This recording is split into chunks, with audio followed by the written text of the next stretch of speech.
Во Косовска Митровица се огласија сирените за опасност во време на акција на единиците на Косовската полиција, која соопшти дека станува збор за спречување на нелегални активности.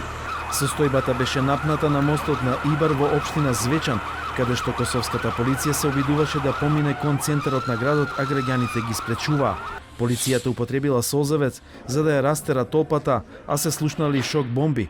Според српските медиуми, десетина срби се повредени, од кој еден потешко, кој е пренесен на интензивна нега.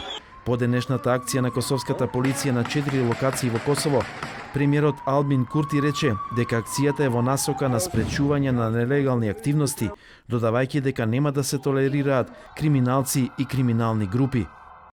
Денешната полициска акција заврши. Ги повикувам граѓаните во северната општина Митровица да не бидат жртви на некои медиуми во Србија кои го штитат криминалот, корупцијата и шверцот и сакаат да го политизираат и етнизираат.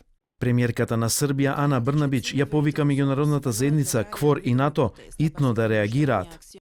Ја повикува меѓународната заедница НАТО и КФОР итно да реагираат и да го запрат Албин Курти. Ситуацијата е повеќе од драматична и ова е последен момент во кој е неопходна јасна реакција за да се запре лудата политика што ја спроведува Приштина. На итен состанок со србите на Косово е и председателот на Србија Александар Вучич. Високиот представник на Европската унија за надворешни работи и безбедносна политика Жозеп Борел повика на итен прекин на насилствата и на едностранните потези на северот од Косово.